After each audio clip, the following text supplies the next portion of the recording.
Nice to see some new bits on the car again this weekend. You've been bringing them relentlessly through the season. From what you learned yesterday, I know we only got one proper practice session. Encouraged by what you saw? Yeah, the curbs here are shaking the cars to part, though. You can see with Lewis, Max lost a little bit of bodywork as well, and so yeah. But it's good to have a couple of upgrades there.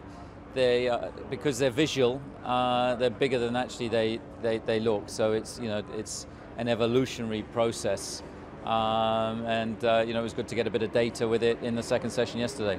As the season goes on, we're seeing increasingly more teams maybe taking a step out your guys' book in terms of design. That must be quite a nice thing to see, that guys are trying to follow your direction. Well, I think copying is the ultimate form of flattery. So that's Formula One. It's always going to converge.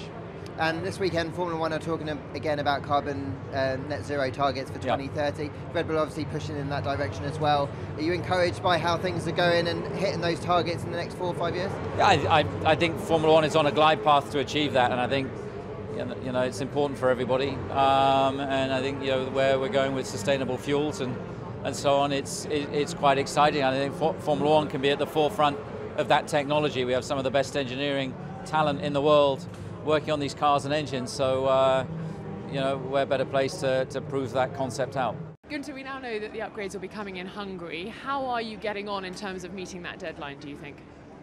In the moment we are working hard to meet that deadline. It's one of the things you work towards it, like when you build a new car for the beginning of the season, it's always at the edge, but if there is nothing coming in unexpected, we will be fine.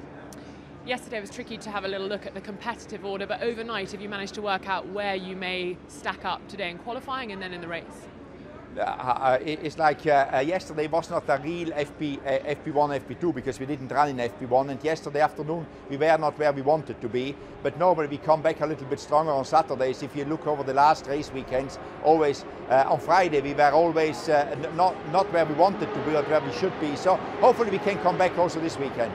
Without upgrades obviously helping you, what's your biggest challenge at the moment on a race weekend? The biggest challenge is always to find a good balance of the car, and also to find a level where the bouncing, purposing is acceptable for the drivers, and to have the best loads on the car. And finally, just behind you, you can see Formula One is focusing heavily on 2030 and net zero. What do you make of that mission and that strategy?